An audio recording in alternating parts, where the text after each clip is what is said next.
Today we had our third annual Sustainability Council Summit, and the Sustainability Council here in Lowell is a part of city government. We're here to support policy, practice, and education about climate change and moving the community forward. My name is Jay Mason. I'm the chair of the Sustainability Council. We're pleased to have you. I'd like to recognize the elected officials and candidates who are here this morning. We've got Karen Cirillo over here. Karen is running for City Council. Thanks for coming, Karen. And I have several other candidates and councilors who are going to be stopping in later, so we'll announce them at an appropriate time. This is the 2017 Sustainability Council. Today's summit seeks to engage and activate. That's our theme. We appreciate your presence and commitment to listen and join us in this great opportunity to continue with the mission and goals of the Lowell Sustainability Council and fight climate change right here in Lowell. The Lowell Sustainability Council mission is to promote citywide sustainability. The Council engages community stakeholders through education, communication, and collaboration to propose sustainable policies and encourage innovative solutions. There are three main pillars of sustainability. I'd like to just walk you through that definition so that we all have a working knowledge of what we're trying to develop. The three pillars are economic, environmental, and social. The definitions are numerous, and they include harvesting or using a resource so that the resource is not depleted or permanently damaged, meeting the needs of the present without compromising the ability of future generations to meet their own needs, and finally, dealing transparently and systemically with risk, uncertainty, and irreversibility. So we live in strange times. We face a crisis of enormous magnitude and almost unbearable consequence with climate change. We're putting 110 million tons of man-made carbon dioxide and other pollutants into the air every day. The pollution, especially that CO2, is building up and it's trapping heat. We have a federal administration that's hell-bent on moving away from sustainable practices and has vowed to dismantle the EPA. In fact, Chief Scott Pruitt today, this week was quoted as in the Boston Globe as saying that the war on coal is over. And in December of 2015 at the Paris climate negotiations, virtually every nation in the world agreed to phase out carbon dioxide and greenhouse gas emissions as early in the second half of this century as possible. You all know this. And you all also know that our president has committed to walk away from that agreement. So we really need to take things into our own hands as members of states and societies and communities like Lowell. Gas utilities are misleading us. Just like Exxon lied to us in the 70s, we are now dealing with a white paper that came out of MIT last week that documented both Eversource and Avangrid, I think it's pronounced, artificially constraining pipeline capacity to create price spikes over the past 3 years. So, what can we do? How do we return to nature, to a more natural and livable planet? Is it too late? We can make a difference.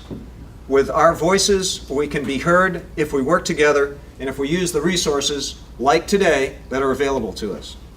When we decide to show up and stand up, we can move mountains. Was anybody besides myself at this event in March? Yeah. Grady, Steve, Cormac? Great. Well, thank you for that.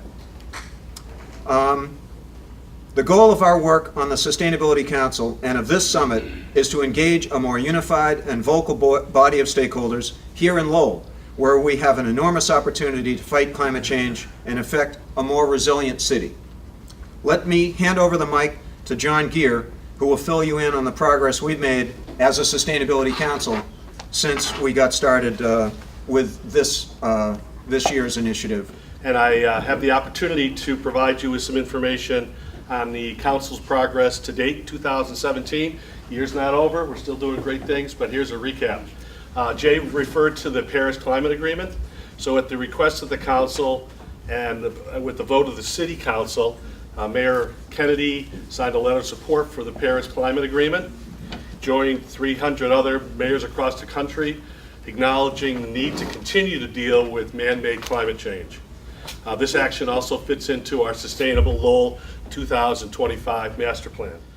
We also have the Road to 100% resolution. So again, at the request of the council, the Lowell City Council passed the Road to 100% Recyclables resolution, went on record urging the Lowell legislative delegation and the state legislature to bring Massachusetts closer to 100% renewable energy, again, by 2035. City of Lowell is taking some actions to promote clean energy and reduce fossil fuels use, such as municipal solar projects, energy efficiency upgrades, community choice aggregation, municipal fleet replacement, electric vehicle charging stations, and prioritizing public transportation. And the city manager has been requested to report back regularly on the progress on this to the city council. And the City of Lowell Energy Manager, Catherine Moses, who is here today, will be giving us some information about the ongoing work of the city later in the agenda. Another thing the council did is support the Eco-Film series. This is a series of films to inform and educate the public about ecological and environmental challenges and solutions. We supported the 2017 series in conjunction with the Lowell Parks and Conservation Trust and other sponsors. Another thing that we've been involved in is the Clean River project support. So again, with the help of the council, the City of Lowell supports the continued work of the Clean River project to improve the quality of the Merrimack River, benefits us and future generations. And the city actually provided $15,000 in 2017 to continue the work of the Clean River project, specifically in Lowell. The new high school is a topic that's on many people's minds in the city. And Jay Mason, as chair of the Sustainability Council, participated as a voting member on the new Lowell High School Building Committee.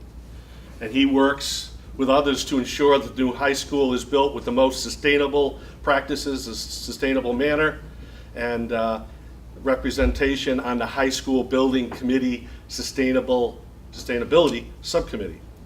Another thing we've worked on this year is to expand our outreach and communications through our newsletter, email list.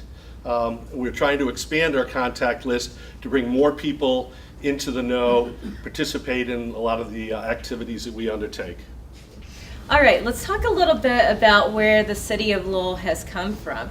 In 2010, we were one of the first designated green communities in the Commonwealth of Massachusetts. And to be a green community, you have to take a number of steps in order to really show that you're committed to really making a difference and an impact. We have adopted a fuel-efficient vehicles policy. We've adopted a stretch code. We have to monitor our energy use, and we're working on our energy use reduction plan. We've implemented lots of different energy conservation measures through green community grants. So there are a lot of different steps that were involved in that, and Lowell was one of the first. That was also the year 2010 that we entered into one of the state's largest energy services contracts to complete $21 million in upgrades, energy efficiency upgrades. That included lots of different measures and lots of different locations. And so an energy conservation or an energy services contract, basically you put all this money out in the beginning and you have guaranteed savings that help to pay back the money that you put out. In 2014, Lowell became the first community in the Commonwealth through our Community Choice Aggregation Program to procure a carbon neutral power supply.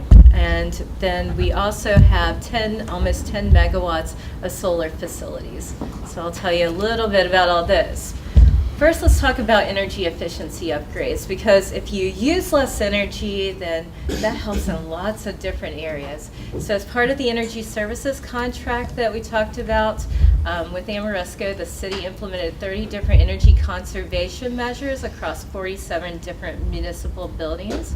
We've also used capital funding, grant funding, and enterprise funding to make additional investments in efficiency, including hot water boiler replacements, variable frequency drives and pumps, HVAC upgrades, infiltration reduction strategies, and LED lighting upgrades on buildings' exteriors and also in our city's parking garages. Is everybody still hearing me okay? Okay, good. So cumulatively, and this is where I get really excited because we've done all these great things and it's actually paying off.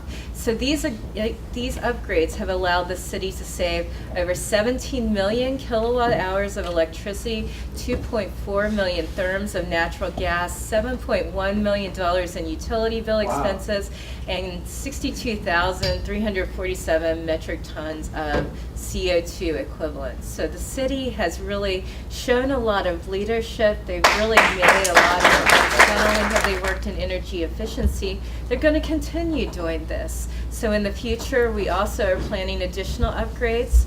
We are doing a citywide LED retrofit, which will include 6,653 decorative and roadway lights.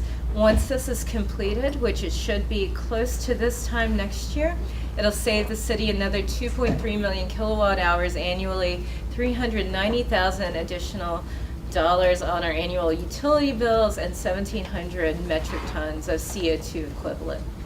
So we're excited about that.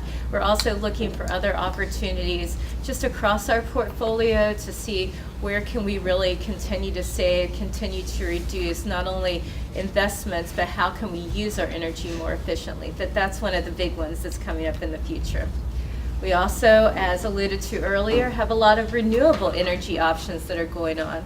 So the city currently has solar panels on 7 municipal buildings: the Butler Middle School, Shaughnessy Elementary, Riley Elementary, Pawtuckaville Elementary, Lowell Memorial Auditorium, the water and wastewater utilities. In addition to that, we're also the host customer for 3 large off-site remote solar fields at the Lowell landfill, the former Lowell landfill, at Hunt Farm located in Orange, Massachusetts, and Adams Farm located in Athol. And so to be a host customer, what that means is that you have these panels that produce all this energy, it goes into the grid, and it comes back as a monetary credit. And then we can use those credits to offset a lot of our different utility bills within the city. So from these different projects, cumulatively, we've generated 39.7 million kilowatt hours of solar energy. We've saved $1.4 million on our utility bills. And if you compare the kilowatt hours produced by the solar panels that we manage compared to the city's overall energy usage, the solar generation is equivalent to about 23% of our overall energy consumed by our city buildings, which is also really exciting. But we're not finished with renewable energy yet. Oh, I went the wrong way, I think. Yeah. Let me try this. All right, sorry about that. So for our future, one of the things that we're going through right now, it's called a Soul Smart designation. And we're working to achieve the gold level designation in this program that's run by the Department of Energy. It's called Soul Smart. And this designation recognizes communities that have taken key steps to address local barriers to solar energy and to foster growth of additional local solar markets. So their idea is you take all these different kinds of steps, you take the steps, you do the things that, okay, what does it take to go solar in the city? How do we put that together in an easy to understand things so that people that are interested in doing those things will know how to do those things? We're getting ready to start a website that will codify all those kinds of things, and also just recognizing the ways that the city itself with its solar energy facilities is trying to lead by example and show people how you can do that. We also, as part of this project, are working with our advisor within the Soul Smart community to see what other city facilities it might make sense to go solar on. What are our other opportunities here that we haven't tapped yet? So we're really excited to see how that comes back as well. Excuse me, Catherine? Yes. If folks at the tables have ideas for sites, would it make sense to bring them to you or to talk You know, to if anybody has any ideas about any ways that we can continue to have a more sustainable future or energy future in the city of Lowell, please come by and sit me. I'm sitting up front here. I would be happy to talk with anyone and take down ideas. I have my little notebook with me, and I think the more we get ideas from people, maybe we're already working on some of those things, maybe they're things we haven't entertained, but I would love to hear your ideas. And if anybody wants to geek out on energy, I would be happy to do that as well.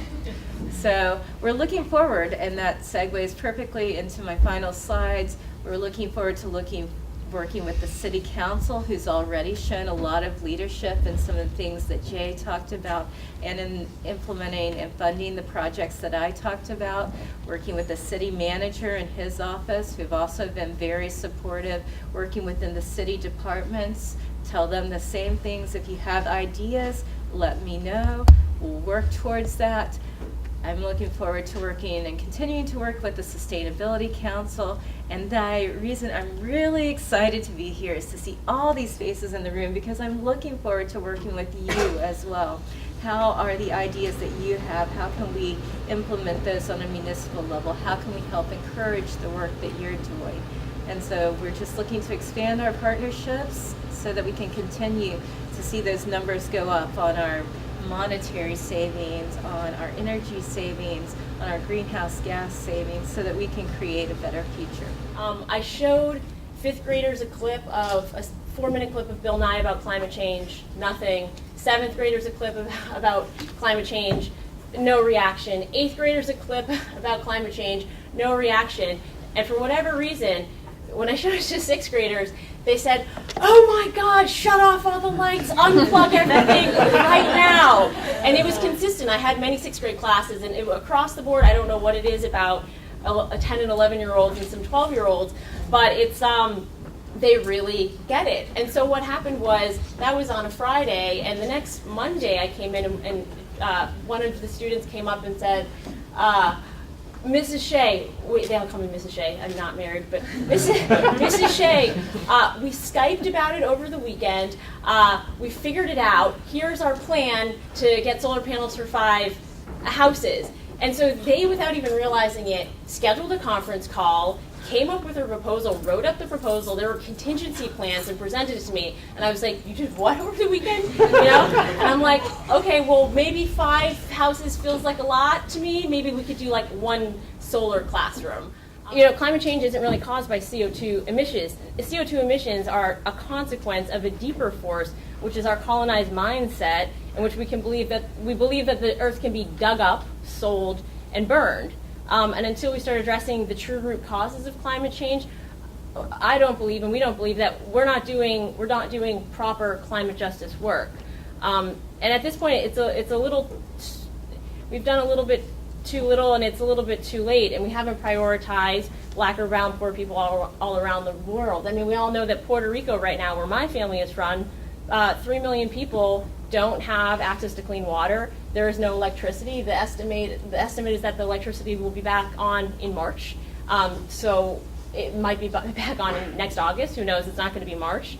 You know, in my family, everything's on hold. What my family does right now is they go out in the morning, you know, professors and architects, and no one's working, and you try to find some clean water, and you try to find food, and you hopefully find some batteries or some fuel. And that's what 3 million people are doing right now. And, you know, that's not the case in other places. So, you know, the way that people are experiencing climate change is really different based on what you look like and how much money you have. And so, you know, we can't all go to Puerto Rico, but what is doing like good climate justice work in Lowell mean? And I think that right now what it means is welcoming climate refugees into our city rather than deporting them or vilifying them. It means strengthening our communities and creating new local structures that will sustain us when the traditional ones collapse.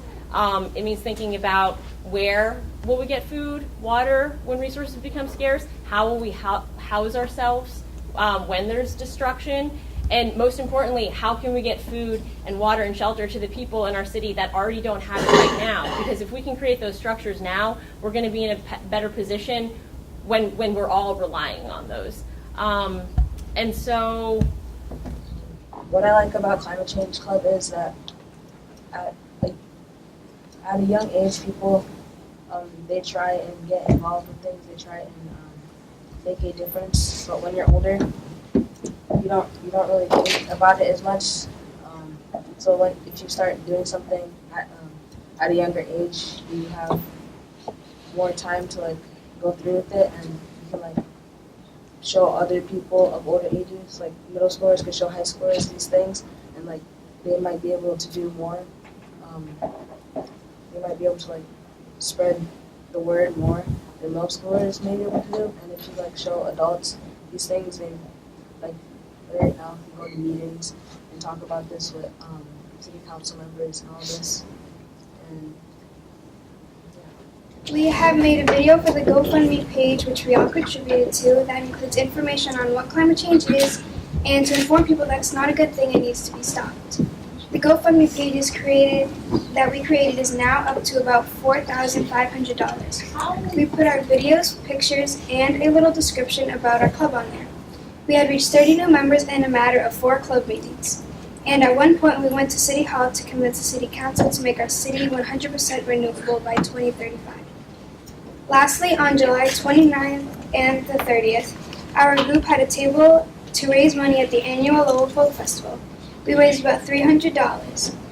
Us as a group have worked so hard in this club, and us as a group have worked so hard in this time and have a lot more in store for the public. I think we realize that we have the power to make things happen, to make change. We talked today about moving mountains. You can do that. And in the words of Jimmy Tingle, you just have to bring a shovel, right? So you get started and you do that one step that you can do. And you know, it reminds me, we have 20% of our population in this city from Cambodia and from that part of the world.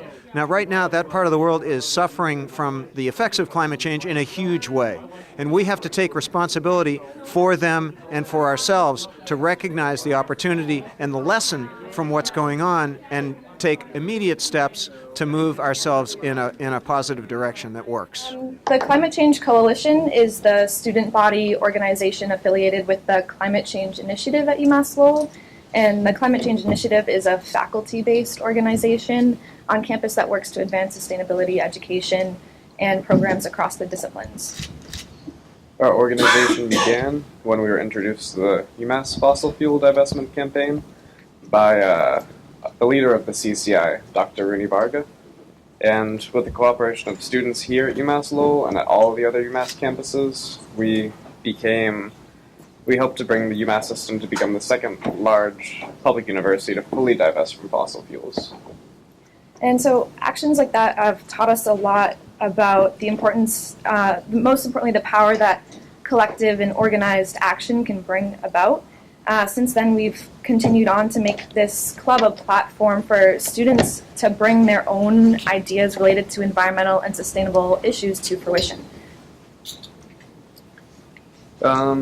So this semester is the first semester that we've been leading this club, so new to the job.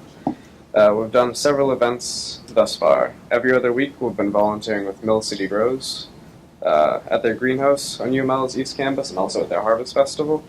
We've also volunteered at a few Merrimack River cleanups through UML's Outdoor Adventure program at the Bellegarde Boathouse on Paducah Boulevard.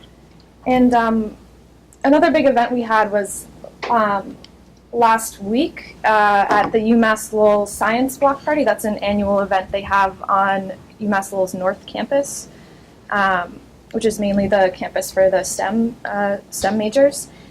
So the block party is like a mix of food, games, fun, and just like education as well. So I was running the booth for the CCC, and we were in charge of the dunk tank that they had, which one of our professors helped to spin that into a sea level rise kind of demonstration. So faculty members were in the dunk tank taking turns. So I was in charge of asking students questions on climate change in order so they could throw the balls. And I had a few different questions prepared, but the one that I ended up asking the most to students was, could you name a greenhouse gas? I'm assuming. Yeah, okay, go ahead. I'm assuming most of you here at the Sustainability Summit know what a greenhouse gas is, but just in case, these include gases like carbon dioxide, methane, even water vapor. And so what was so shocking to me was so many students, the majority of students couldn't answer that question. And that's why it was great to see the Daily Middle School. They obviously are very engaged in this, but I mean, these are college students and they were answering things like oxygen. And this is also on the science campus, and it was just such a paradigm shift for me to realize that I've been learning about environmental science for so many years that I assumed most people understood global warming on a level that they don't. And on a level they just haven't been taught. And so I reached out to one of my professors about this, Lori Whedon, who mentioned she'll be going to talk to the Massachusetts Department of Education about inserting climate change education into the curriculum for younger grades. And so she invited me to go with her. And I'm really looking forward to this opportunity because, again, there's so much in climate education that I took as common knowledge, but in fact has yet to be taught widely to our generation, the generation that is going to have to deal with these issues. So that's one front that we'll be working on, but we'd also really like to work on educating college students and citizens here in Lowell about climate change. We've begun by trying to engage students in environmental current events by having a screening of the Al Gore's documentary, Inconvenient Sequel, that just came out recently. Would recommend. Very good. And other things that are interesting and fun at the same time. Another big goal we have is to collaborate with as many environmental organizations as possible, both on campus and in the city of Lowell, to try to collectivize action on environmental and sustainability initiatives. Through such interorganizational collaboration, we hope to, 1, more effectively promote education about these issues, 2, develop and complete projects to solve these issues, and 3, engage in advocacy where institutional change is needed to bring about and solidify such solutions.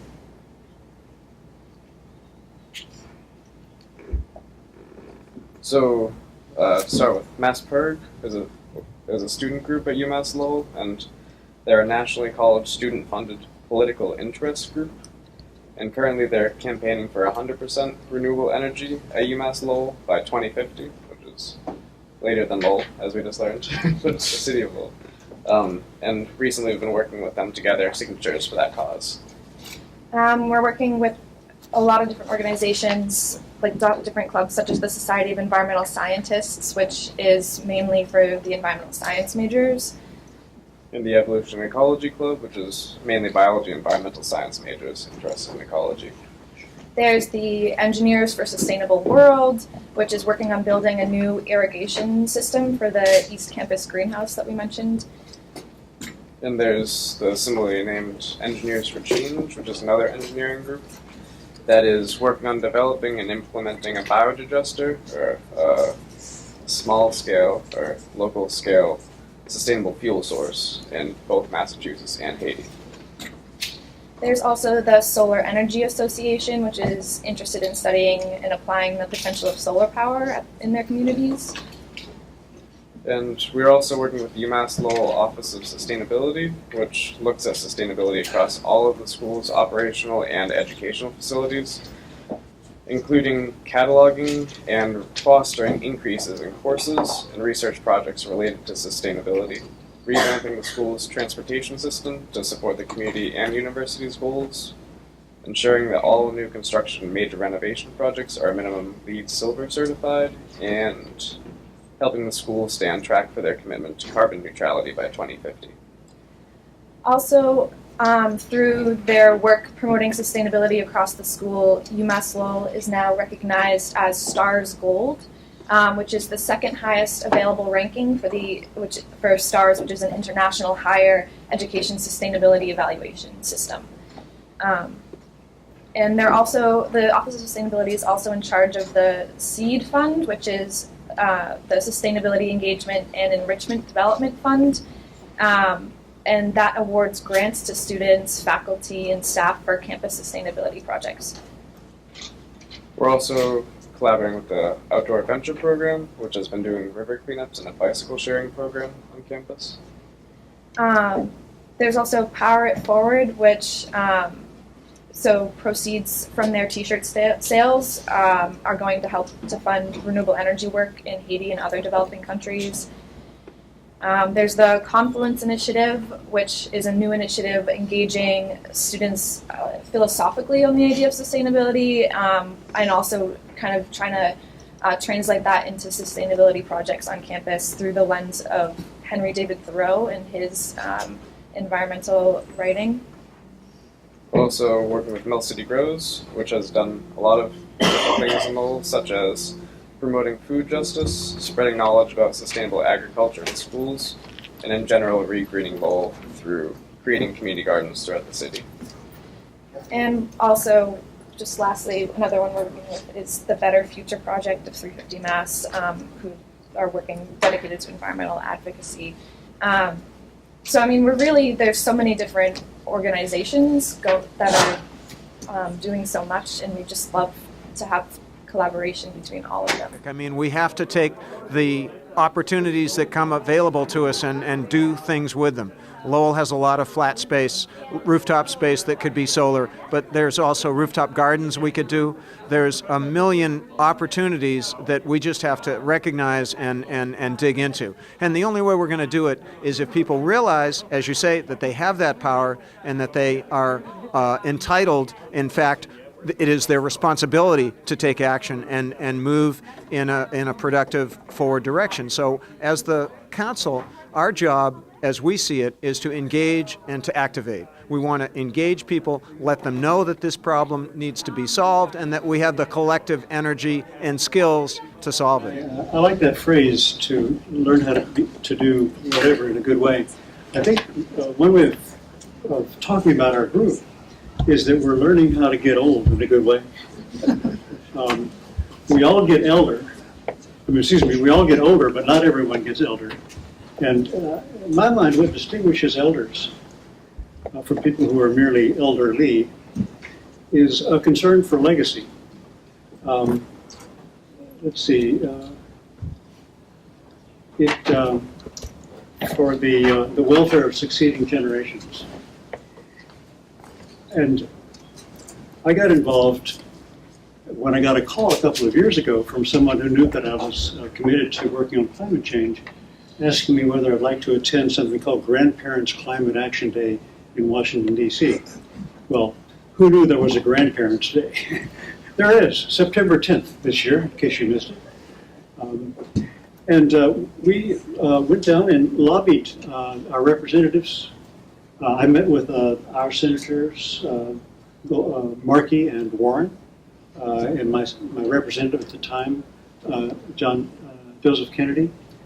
And although I had the opportunity to lobby congressmen before through the Citizens Climate Lobby, there was something that felt special about being able to speak to them at a heart level around their concern for their children and for their grandchildren. When I spoke to Senator Warren about this, she began talking about her grandkids and tears came to her eyes.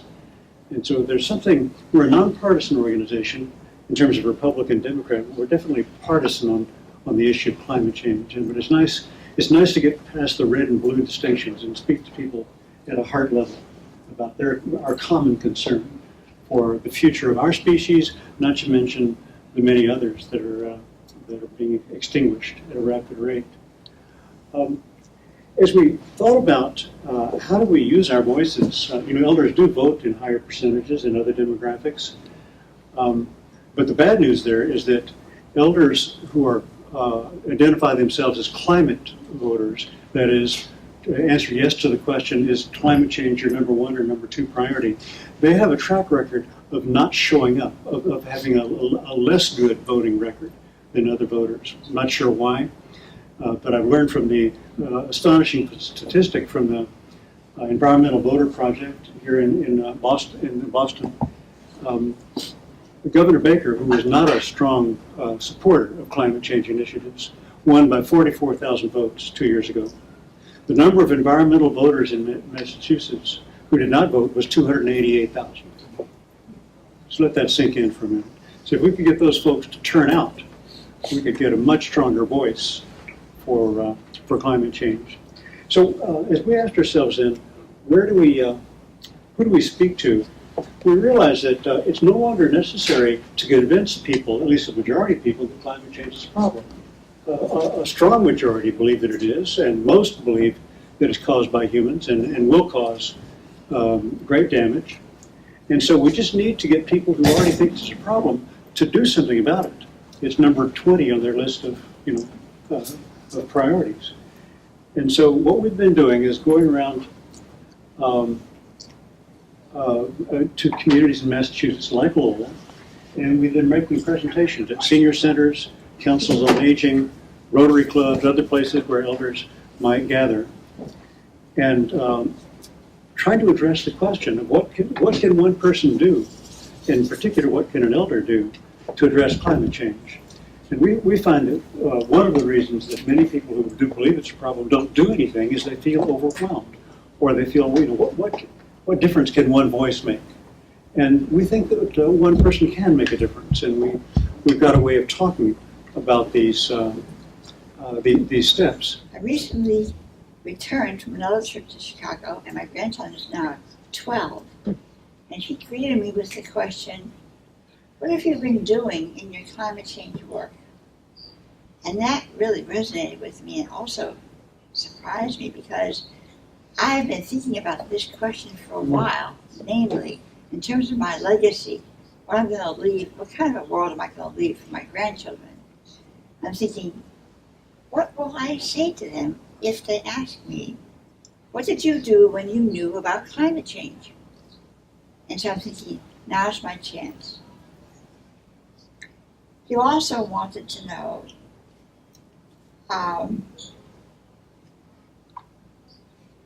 why, well, if the earth could get so hot that we couldn't live on it anymore. And I didn't want to scare him, but I wanted to be truthful. And I said, yes, it's a real possibility that many, many years from now, the earth could be too hot to live on. But you have to understand that there are scientists and there are environmental professionals and people like me who are working with Elders Climate Action, who are working very hard to try to prevent the worst effects of climate change from happening. He then asked me another question. He said, what about all those cars polluting the air? I said, well, car manufacturers are under a law to reduce carbon emissions from that carbon dioxide that's coming out of their tailpipes. And also we have companies building electric cars, and all those cars are for sale, and they have no emissions problems. But then he asked me a question that just kind of threw me back. He said, should I be scared? And I said, well, this is scary stuff. Even I'm a bit scared. What do you do when you're scared? And he said, hide. And I said, Ben, that's what a lot of people in this country are doing right now, and that's not helpful.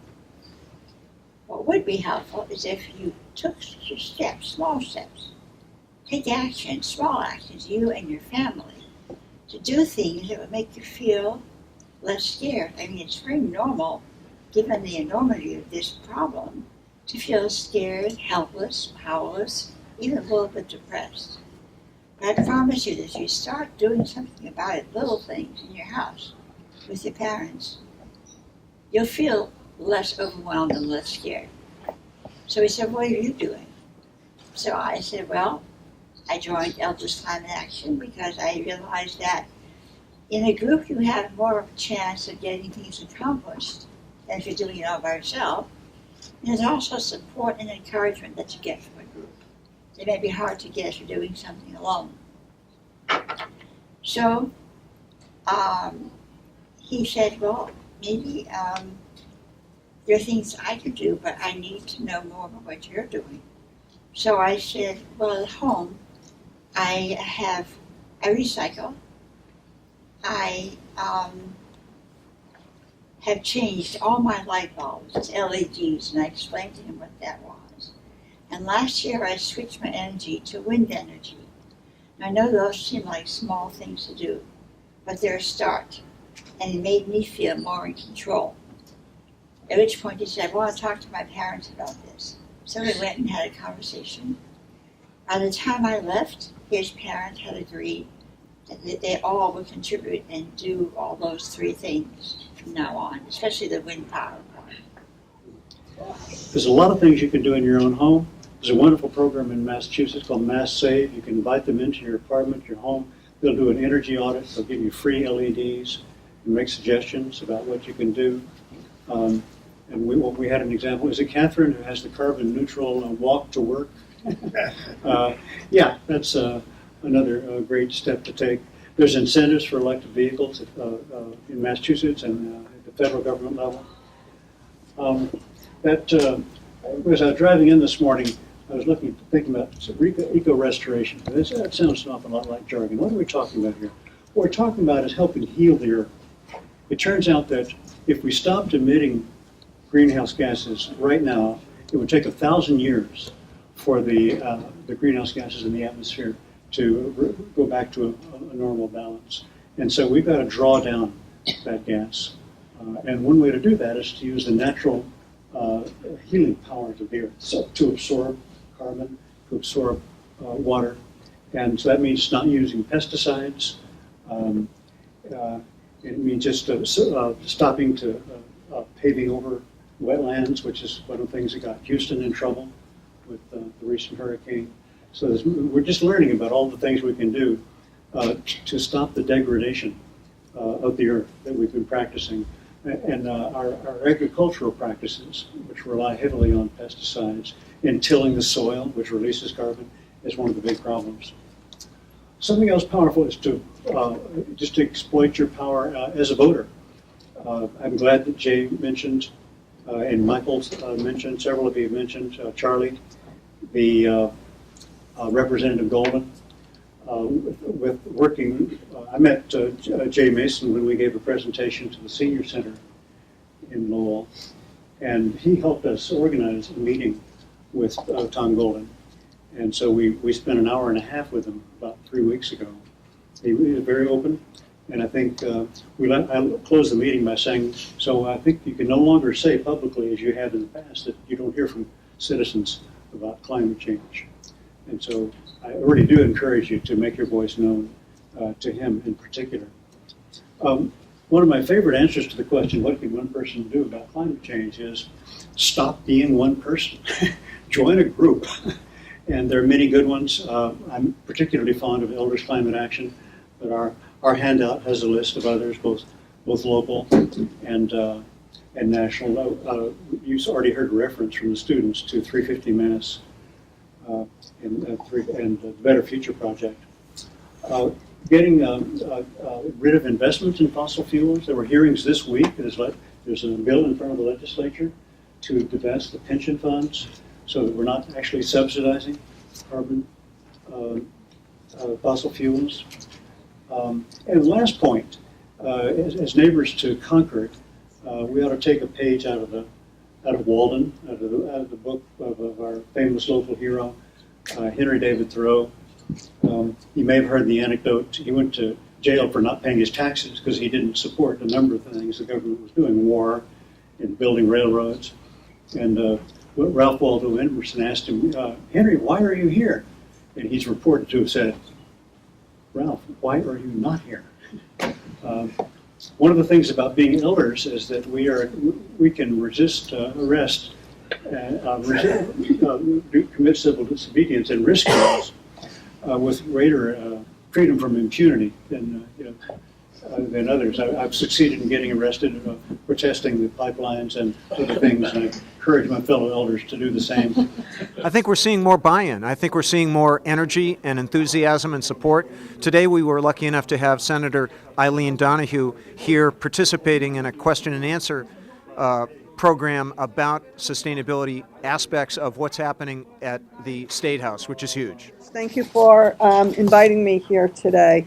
I have had the pleasure of representing first the city of Lowell, as Jay mentioned, for 12 years on the council, and as mayor and as chair of the school committee for 4 of those years, and now in the state senate, and this is my 4th term for the 1st Middlesex district, which is the city of Lowell, the towns of Groton, Dunstable, Tingsboro, Pepperell, and Westford. And I think when I think of my district, it's a microcosm of the entire Commonwealth, from one of the largest urban cities in the Commonwealth, 4th largest, to one of the smallest rural communities, Dunstable, and everything in between.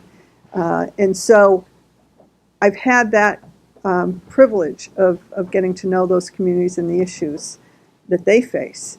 But what we're talking about here today, the work that you all do, I feel a little bit like I'm preaching to the choir. I could tell you how important the work you're doing is to us in the Senate, and why, but I think you already know that. I think the events that have happened over the past several months reaffirm and remind us how incredibly important, how time is of the essence to get to work, to do more. And so what I thought I'd do is mention just quickly up front some of the things that I've done in the Senate. As Jay mentioned, Mark Pacheco, Senator Mark Pacheco, who comes from the city of Taunton, has long been toiling in the fields of clean energy, climate change, and was one of the early proponents of let's do something back when a lot of people, well, I guess that's still true today, didn't think it was a big deal. He's written books on the matter, and we came to Groton a couple of weeks ago on the Senate Mass Clean Energy Tour to talk about what's happened, to talk about with community in a kind of a roundtable setting of what's happened, even in the past 10 years, even in the past few years, in the data, and the irrefutable facts, and why this is so critically important.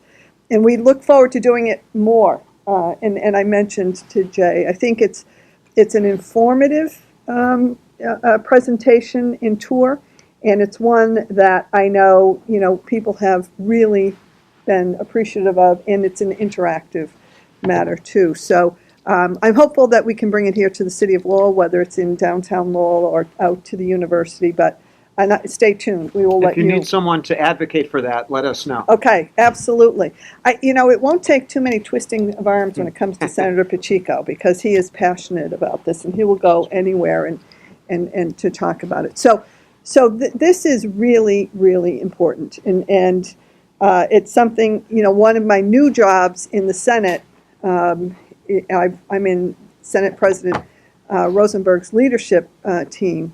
And one of my new jobs is steering and policy. So a lot of times people say, what does that mean? Well, what it means is out of the 5, 6, sometimes 7,000 bills filed in a session, my job is to assess the priorities for the Senate. My job is to look across the landscape of all of the committees and where those bills are, and to pull bills forward that are going to be a priority as a leadership decision, decide which ones we're advancing. And so, I'm honored to have a hand in crafting the direction and the bills and the policy that the Senate wants to make a priority for this session. And I can tell you one of the pillars is, energy, clean energy, climate change. This is very important to all of us in the Senate. We may come down on different bills as far as how we get there, but it is very important, and it will be. I'm not going out on a limb to say this is a priority for the Massachusetts State Senate, and I believe the legislature as a whole. So, but we do our job on our side, and then we see what happens on the other. Just quickly, because I know there's questions and things you want to talk about, I thought I'd tell you about a couple of bills that I have filed in this session. that touch on this area in one way or another. One bill, and I'll just run through these quickly, I'm happy to give anybody the fine detail on it after this, is Senate Bill 416. And this would direct the Executive Office of Energy and Environmental Affairs to investigate and do a study on enhancing statewide recycling programs for municipal waste, particularly with regard to public space. And what this is an area that we have seen in cities and other places that there just isn't the option or the adequate facilities to recycle when it comes to our public parks, our playgrounds, and the like. And to also look at curbside and multi-unit dwelling recycling and composting statewide. We're not doing enough in this area, and this is simple stuff if we can make it available to, again, not just our parks, playgrounds, and public spaces, but for multi-unit dwellings that we're not mandating right now, and it's just not getting done the way it should. The next bill that I have is Senate Bill 417. This would reestablish the Clean Environment Fund, which it's the donations for bottle deposits, and that money used to be earmarked for projects that had to do with recycling and go directly for that, including enhancing recycling and waste management, things having to do with promoting urban forestry, maintaining parklands, water resources, and air quality. Now, after a fiscal crisis some years back, the money just goes to the general fund. We need to get those monies, those deposit monies, back to what they were originally intended for, and we can no longer just start putting them into the regular revenue spending cycle. The next bill is Senate Bill 1840, and this is one that I have filed before, but establishing a program providing rebates to customers who purchase or lease a plug-in electric vehicle. The amount would be $2,500, and it would go up depending on the battery capacity. Another bill that I have filed is 1841, and this would expand and expedite the transition for renewable energy portfolio, which determines the amount, I know many of you know, the electricity that utilities must annually purchase. In 2017, 12% of the utilities' electricity sales must come from Class 1 renewable sources, and under the current law, that number increases by 1 percentage point per year. This bill would increase it to 2 percentage points per year. And obviously the goal is to speed our transition to clean energy portfolio and help us reach our Global Warming Solutions Act requirements as we've already passed. So it's just expediting getting there. The next bill is 1842. It requires the disclosure of terms for solar panel installations. And this is a little bit different because we've gotten some complaints and some issues.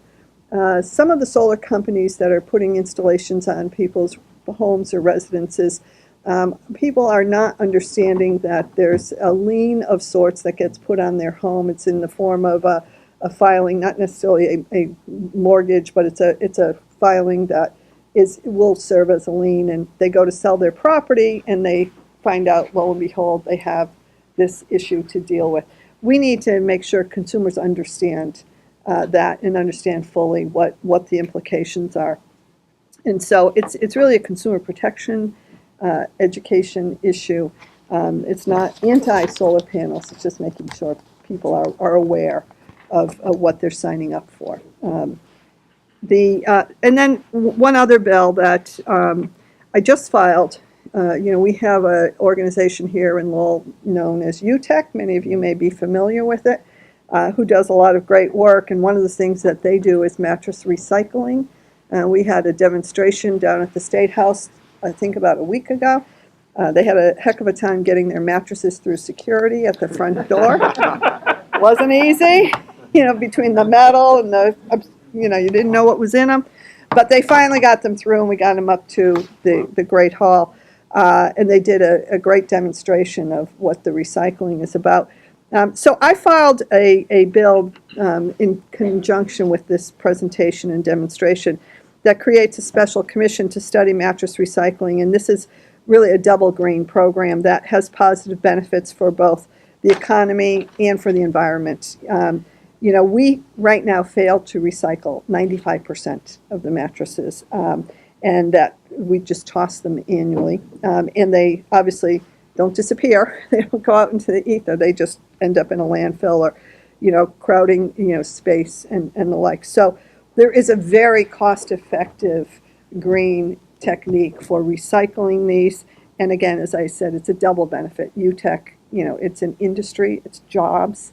It makes sense economically, it makes sense environmentally.